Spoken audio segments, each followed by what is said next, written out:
Udumo kuNkulunkulu kweliphezulu nokuthula emhlabeni kubantu abathokozelwa nguye. Baba uNsibando kubingelelayo ndlalifa izulu. Ngithi uJesu Kristu inkosi. Siyambonga uNkulunkulu wethu kakhulu, siyamdumisa ukuba sihlanganise ngalendlela. Siyambonga akekho ofana naye, akekho njengaye. Ngixolise-ke kakhulu uma ngingezwakali kahle i-mic yami ngikhohliwe ukuyi-charger. Inalento yokuthi kufanele ngiyi-charge njalo ekuseni, ngiyi-chargele ukwenza inkonzo. Lokhu-ke mangixakekile ngibuye ngikukhohle ukukwenza. So-ke angina-mic namhlanje, ngicabanga ukuthi ngizokhulumela phansi kunokujwayelekile, ningixolele kakhulu. Kakhulu abaku-YouTube ngoba vele abaku-WhatsApp anginayo i-mic ka-WhatsApp, kuhlale kuvele kuyizwi elifanayo, kuyindlela efanayo, kodwa ku-YouTube kuye kusetshenziswe-ke i-mic ethizeni. Sibonga kakhulu kuNkulunkulu osigcinile sakwazi ukuhlangana. Ngiyethemba nonke nikhonze kahle osukwini layizolo ezinkonzweni ezihlukeneyo. Abakhonza ngomgqibelo bakhonze kahle. uNkulunkulu wabanani, siyambonga kakhulu bantu basekhaya lezwi. Phela ekhaya lezwi khona amabandla amaningi ahlukeneyo. Ngesonto-ke bakhona abakhonza ngesonto. Ngikholwa nani emabrentshini entabeni yendlu kaJehova nikhonze kahle kakhulu. Bambalwa nje abefundisi abanginikezile i-report, nabaye banginike i-report njalo ntambama ngesonto noma ekuseni ngomsombuluko. Ngithola i-report ukuthi kukhonzwe kanjani.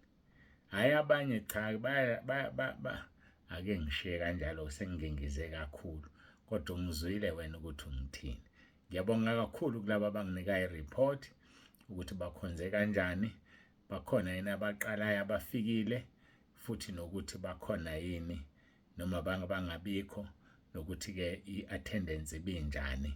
Ilezo zinto nje kuphela, izinto ezimbalwa kabi. I-attendance ibinjani, bakhona yini abebeqala, ileyo nto kuphela, bese ngibona ukuthi kwenzakalani. Ngithi noma nginikhulekela, noma nginithwele ngomkhuleko, ngibe ngathi ngithwele ibhrentshi enjani, ekhulayo noma efayo, ekhona noma engekho. Bakhona phela amabhrentshi angekho, angenabo abantu abakhonzayo. So lawo mabhrentshi afana nangekho, kodwa nalapho ngiyilindele i-report, asho umfundisi ukuthi cha, bengikhonza ngedwa nonkosikazi wami, abazalwane bebengekho. Hhayi-ke asidlule lapho. Siyambonga uNkulunkulu wethu kakhulu. Siyambonga uNkulunkulu. Siyadingana bazalwane, sikhulekelane ukuze siye phambili. Sizofunda izwi lenkosi esilitholayo ngokaJohane chapter 17. Singakalifundi-ke, ngicela ukuthi ngiguqe ngikhuleke sisondele kuNkulunkulu wethu. uNkulunkulu wethu uluthando, uNkulunkulu wethu siyamthanda, uNkulunkulu wethu uyikho konke. uJesu Kristu inkosi.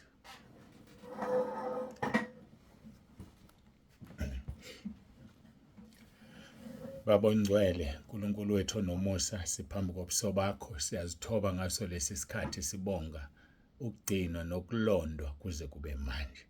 Ngiyakhuleka Nkosi, siyazi khona abantu abagulayo abala ikhaya lezwi endaweni eziningi ezihlukeneyo. Ngiyakhuleka Nkosi ukuthi ubaphilise. Ngithumela izwi lakho kulona loyo ogulayo ngegama elinamandla lenkosi yethu uJesu Kristu ophilayo.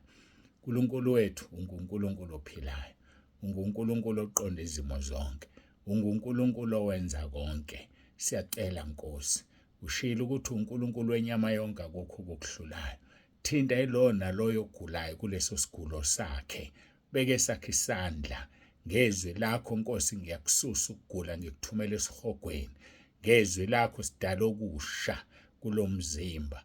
Yiba nathi-ke Nkosi nakule nkonzo, ukhuluma uzambule ngomoya wakho ingcwele. Ngiyacela uNkulunkulu wami onomusa, uJesu Kristu uyinkosi. Amen.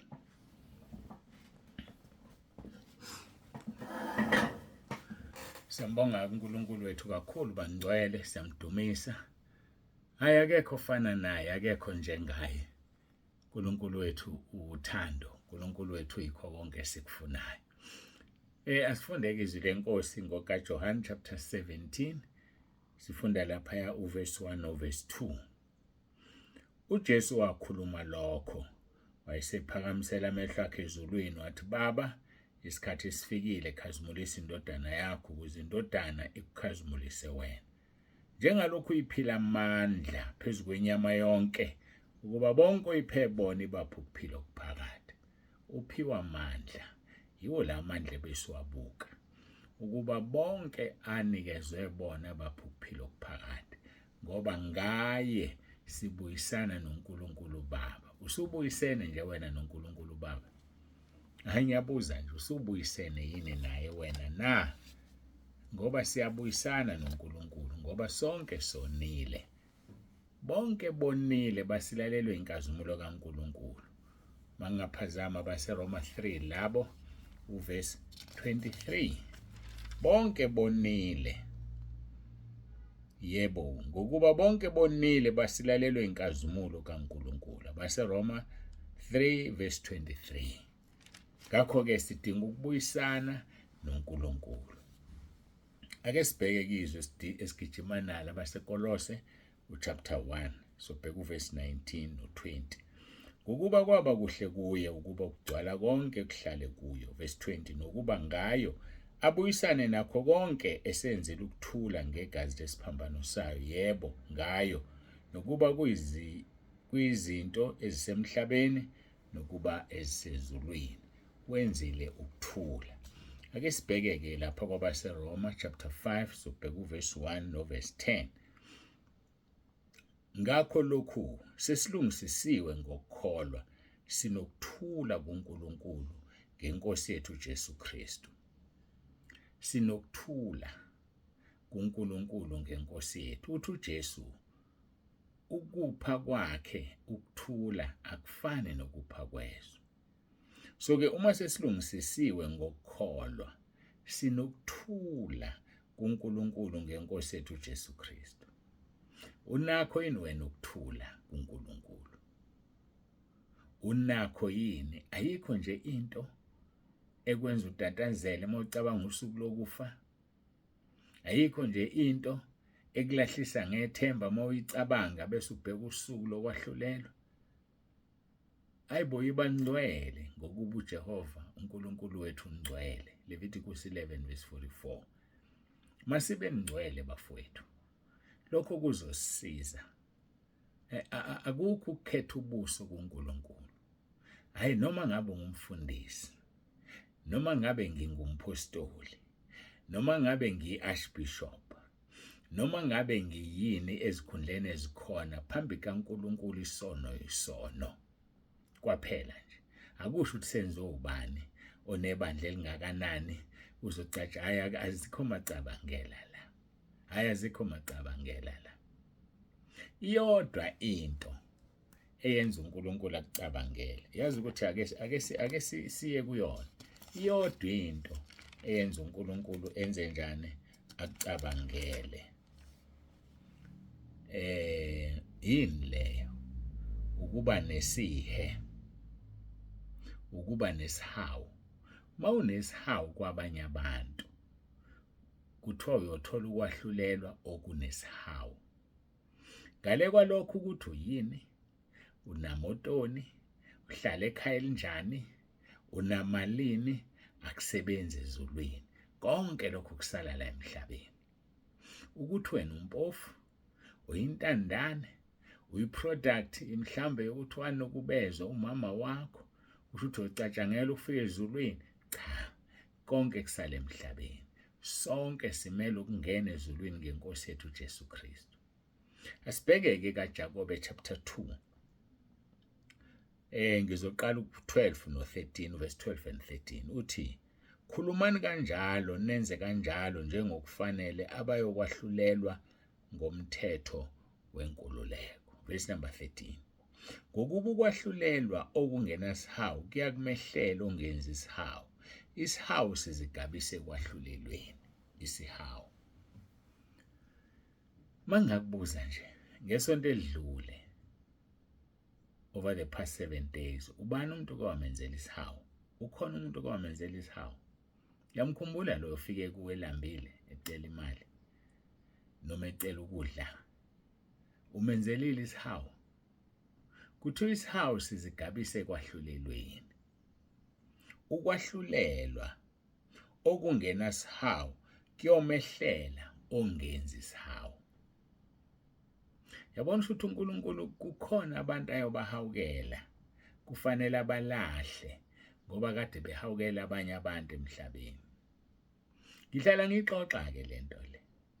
Abantu abaningi abasazi isono sesicebi salahlelwana isicebi esihogweni.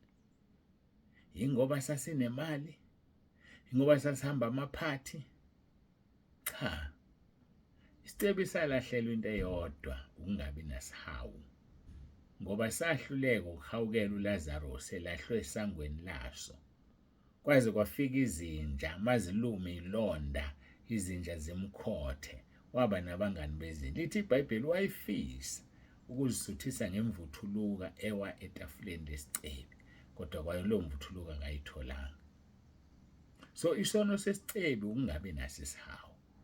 Now masithatha leli vesi ke elithi ukwahlulelwa okungena isihawu kuyomehlela ongenza isihawu. Isihawu sizigabise kwahlulelweni. So uma wena unesihawu kubantu uNkulunkulu yokuhawukela nawe. Kodwa mawungenaso isihawu uyothola ukwahlulelwa okunzima okungenaso isihawu. Angazi ke bengiyelani lapha ngoba izwe silifundile alisithinti kangaka isihawu. Kodwa yiba nesihawu ke mntaka baba.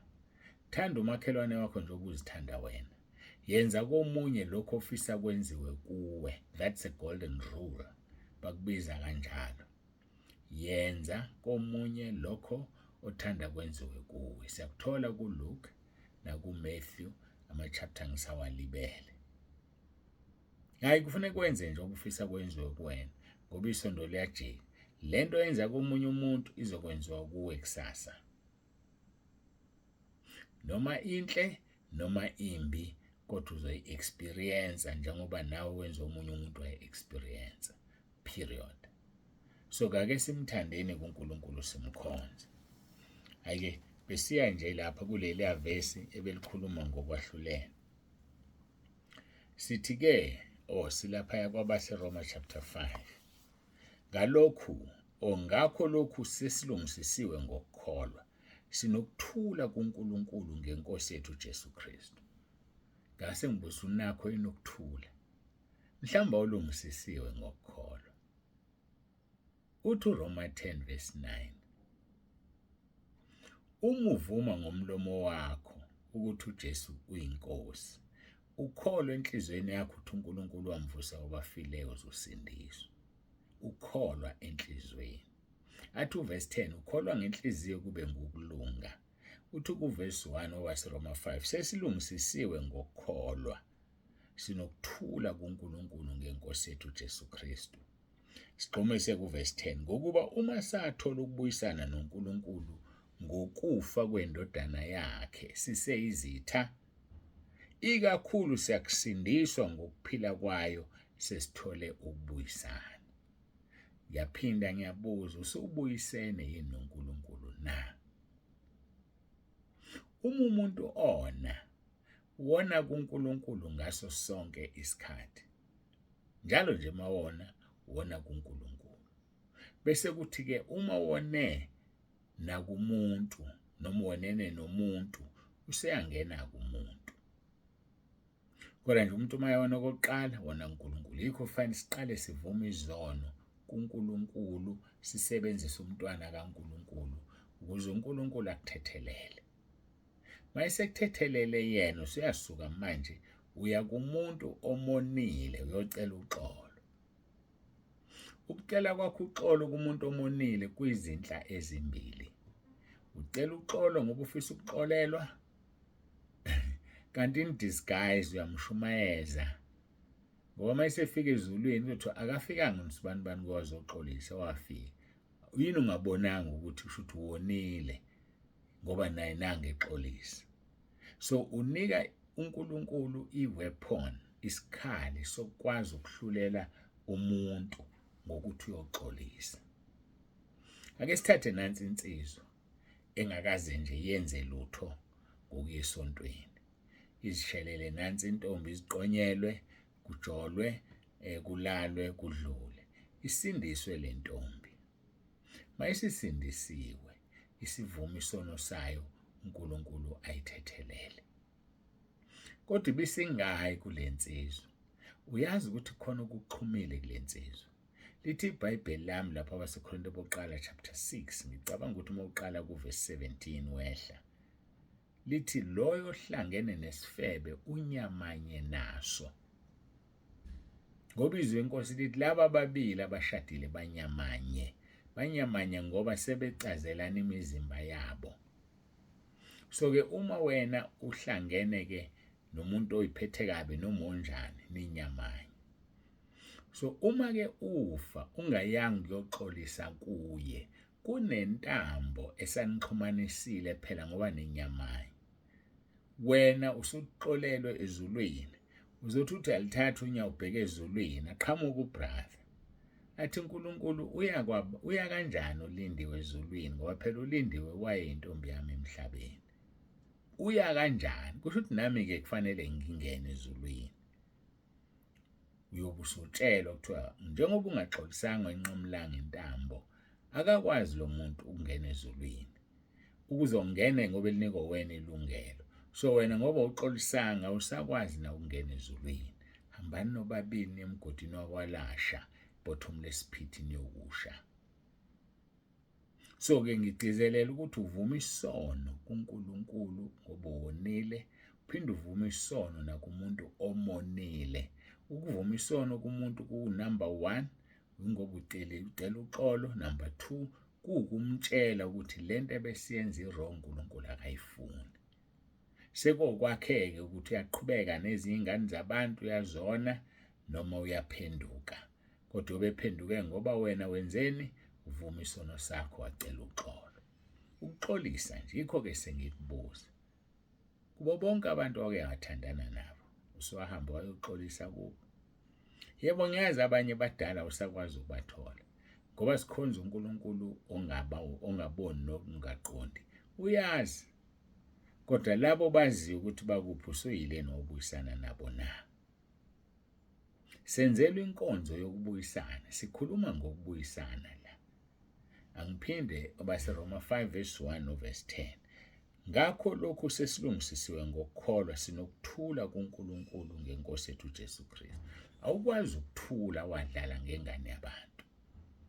Awukwazi ukuthula wadlala ngomfana wabantu. Mhlambe nathembisana umshado ongazange wenzeke. Azabe namahloni my sister azilobole yena. Ningayenzi lonto ingane zami uyilobola wena. Wonke umuntu eyithanda into ayikhiphela imali. Akayithanda angayikhiphelanga imali. Uzomnika imali akulobole. Kodwa kuzohamba kufike la ethi yazi mina ngisafuna wami umfazi. Lona ngizange ngenze lutho ukuze ngimthole, wayiletha nje wayilobola. Usale kanjalo. Ngolimuke lokudala kusadumela ukuphema kwakuthiwa usala uphemile. Usala uphemile. Ngazi-ke noma sekuthiwa namhlanje usala urelaxile. Usala ufake inkopho emshanelo la emehlweni, angazi. Kodwa-ke kwakuthiwa usala uphemile. So-ke mntaka baba kuzokusiza ukubuyisana, inkonzo yokubuyisana. Verse 10 uthi ngokuba uma sathola ukubuyisana noNkulunkulu ngokufa kwendodana yakhe siseyizitha, ikakhulu siyakusindiswa ngokuphila kwayo sesitholile ukubuyisana. So ngamagama ukwazi ukusindisa ngokuphila kwendodana uma ungabuyisene nabantu okufanele ubuyisane nabo, nabantu obalimazile, nabantu okhulume kabi kubo, nabantu obathukile, you name it. Kodwa nje awukwazi ukungena ezulwini ngoba wena awukakabuyisani nabantu. Buyisana-ke nawe. Uyakhumbula usebenza kuleli garaji, untshontsha imali, usahamba uyoxolisa. Kulesa sitolo-ke untshontsha nemali yamakhasimende.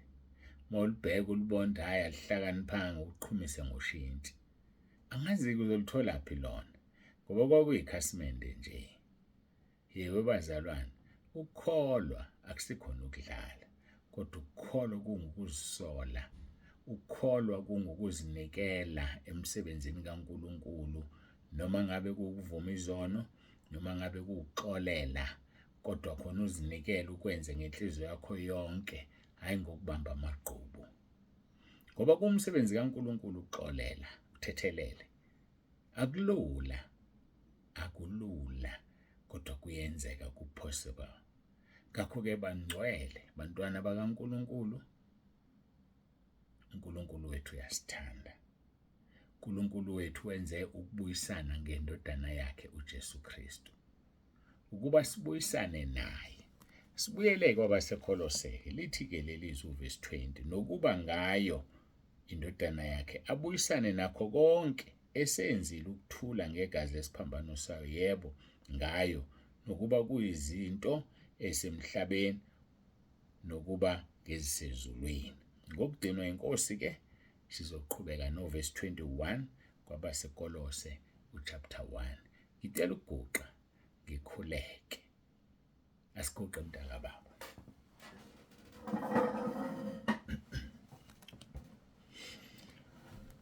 Babongcwele, babolungileyo, uNkulunkulu wethu nomusa, siyabonga, siyathoba kakhulu ngesikhathi osinikeze sona. Ngikhulekela-ke Nkosi bonke abagulayo baphilise. Bayagula abantu ngendlela ezingafani ezihlukeneyo. Ngikhulekela Nkosi ukuthi uwenze umsebenzi, ngithumela izwi lakho. Baphilise ngegama elinamandla leNkosi yethu uJesu Kristu ophilayo.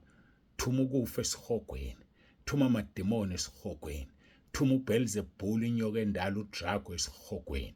Ngegama likaJesu nangamandla engiwanikeziwe, wonke ogulayo uyaphiliswa manje. Kholwa uzophiliswa. Kholwa ukuthi uNkulunkulu uyawuzwa lo mkhuleko usuphilile. Siyabonga uNkulunkulu wethu, siyabonga ngoba izwi lakho ligijima ngaphezu kombane. Izwi lakho Nkosi lidabula umlilo, lidabula amanzi. Udalile izulu walendlala, owudala umhlaba wawuphanyekezeni. Ngiyacela-ke Nkosi, unguNkulunkulu wenyama yonke, akukho okukuhlulayo. Uma udala izulu wadala umhlaba, besiyini isifo sakhe? Asilutho. Nababoshiwe amaketango mabakhululwe, ababoshwe izinyoka mabakhululwe, ababoshwe noma hlobo luni lwamadimoni, lotshwale likagwaye, lesinemfu mabakhululwe, dimoni lolaka mabakhululwe. Lonke uhlobo lwemimoya ngilithumela esihogweni manje ngegunya engilinikeziwe, Mateyu 16:19 noMateyu 18:18. Nkosi, engikubophe emhlabeni kuboshwe ezulwini. Ku-Isaiah 61 verse 1, mabakhululwe abasemkhathini, mabakhululwe ababoshiwe. Siyabonga-ke Nkosi kakhulu. Fafaza igazi lakho phezu kwalelo nalelo khaya, ngiyalibiyela ngomlilo wasezulwini. uNkulunkulu wethu, bonakalisa amandla akho. Dumo lonke lungolwakho. Wonke olala kabuhlungu namaphupha amabi ngiwaphonsa esihogweni. Wonke umuntu oneyinkinga ekhaya lakhe zemimoya noma ezani, ngithi Nkosi siphonsa kuwe, uthe asiphonse kuwe inkathazo zethu ngoba uyasikhathalela. Bonakala-ke Nkosi, unguNkulunkulu. Siyabonga ukuthi usuwuphendulile lo mkhuleko. uJesu Kristu inkosi. Amen. Siyambonga uNkulunkulu ngaso sonke isikhathi uJesu ehamba emhlabeni mayephilisa umuntu, wayethi ukukholwa kwakho kukusindisile. Nami ngisho njalo. Ukukholwa kwakho sekukuphilisile. Hamba ungabusona, funa wehlelwe okubi kunalokhu. Usuphilisiwe. Kulelo khaya ohlezi kulona, kuleyo ndawo kuyona, noma ngabe yini ebikuxakile, usukhululekile. uJesu Kristu inkosi.